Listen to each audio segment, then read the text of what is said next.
हनुमान चालीसा ही केवळ एक कविता किंवा प्रार्थना नाही, तर त्यामध्ये प्रचंड ऊर्जा आणि शक्ती सामावलेली आहे. जेव्हा आपण संकटात असतो, तेव्हा मनापासून घेतलेले हनुमानजींचे नाव आपल्याला कशा प्रकारे वाचवू शकते, याबद्दलची एक अत्यंत सुंदर आणि प्रेरणादायी कथा आज आपण पाहणार आहोत. ही गोष्ट हनुमान चालीसाच्या प्रभावाची, हनुमान चालीसा प्रभाव स्टोरी याची प्रचिती देणारी आहे. संकटसमयी धावून आले हनुमानजी, एका सच्च्या भक्ताची कथा. खूप वर्षांपूर्वी एका गावात माधव नावाचा एक गरीब पण अत्यंत प्रामाणिक माणूस राहत होता. माधव हा हनुमानजींचा खूप मोठा भक्त होता. तो रोज नित्यनियमाने सकाळी आणि संध्याकाळी मारुतीरायाच्या मंदिरात जाऊन हनुमान चालीसा पठण करायचा.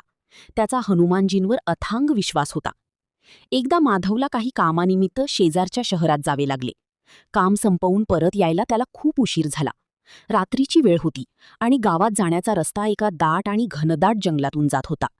त्या जंगलात हिंस्त्र पशु आणि दरोडेखोरांचा मोठा वावर असायचा. त्यामुळे रात्रीच्या वेळी तिथून कोणीही एकटे प्रवास करत नसे.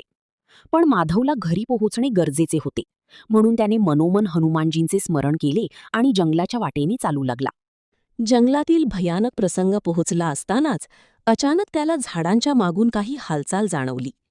काही कळायच्या आतच हातात धारदार शस्त्रे घेतलेले 4 भयानक दरोडेखोर त्याच्यासमोर येऊन उभे ठाकले.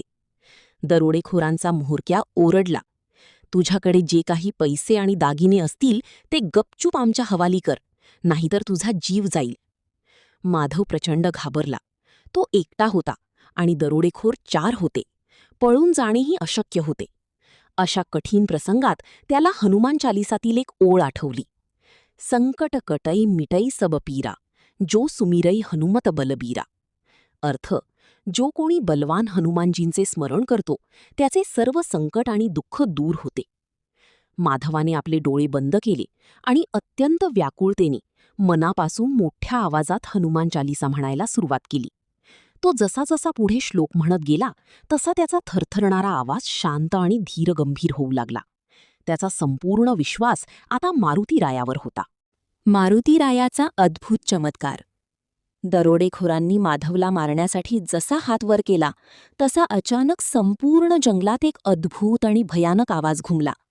जणू काही एखादा महाकाय वानर गर्जना करत आहे. जमिनीला सौम्य कंप सुटला.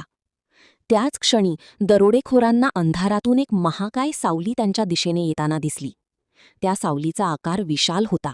तिचे डोळे अंगारासारखे चमकत होते आणि हातात एक मोठी गदा असल्याचा भास होत होता. त्या शक्तीचा प्रभाव इतका प्रचंड होता की दरोडेखोरांच्या हातातील शस्त्रे आपोआप जमिनीवर गळून पडली. त्यांच्या अंगातली सगळी ताकदच निघून गेल्यासारखे त्यांना वाटले. प्रचंड भीतीपोटी ते दरोडेखोर थिजून गेले. त्यांना समजले की हा कोणी सामान्य माणूस नाही आणि याच्या रक्षणासाठी कोणतीतरी दैवी शक्ती उभी राहिली आहे. भयाने व्याकुळ होऊन दरोडेखोरांचा म्होरक्या माधवाच्या पाया पडला आणि म्हणाला, "आम्हाला माफ करा. तुमच्या मागे उभा असलेला तो महाकाय वीर आम्हाला मारून टाकेल. त्यांना थांबवा. आम्ही इथून पळून जातो." माधवाने जेव्हा डोळे उघडले तेव्हा त्याला समोर दरोडेखोर थरथर कापत असताना दिसले. त्याने मागे वळून पाहिले तर तिथे कोणीच नव्हते. पण त्याला हवेमध्ये एक वेगळीच पवित्र आणि सुरक्षित ऊर्जा जाणवत होती. त्याला समजले की हनुमान चालीसाच्या प्रभावाने स्वतः बजरंगबलीने त्याच्या रक्षणासाठी रूप घेतले होते. माधवाने दरोडेखोरांना सांगितले, "माझ्या मागे जे आहेत ते या जगाचे संकटमोचन आहेत. तुम्ही तुमचे वाईट कृत्य सोडा, ते तुम्हाला काहीच करणार नाहीत." ते दरोडेखोर तिथून जंगलात पळून गेले आणि त्यांनी पुन्हा कधीही कोणाला न लुटण्याची शपथ घेतली. माधव अत्यंत आनंदाने आणि डोळ्यात कृतज्ञतेचे अश्रू घेऊन सुरक्षितपणे आपल्या घरी पोहोचला. हनुमान चालीसाचा संदेश.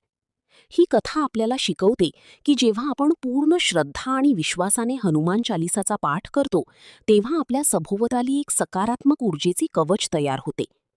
हनुमान चालीसा केवळ नकारात्मक शक्तींनाच दूर ठेवत नाही, तर माणसाच्या मनातील भीती नष्ट करून त्याला अफाट आत्मबळ देते. भूत पिशाच निकट नहीं आवई, महावीर जब नाम सुनावई. तुम्हाला ही कथा कशी वाटली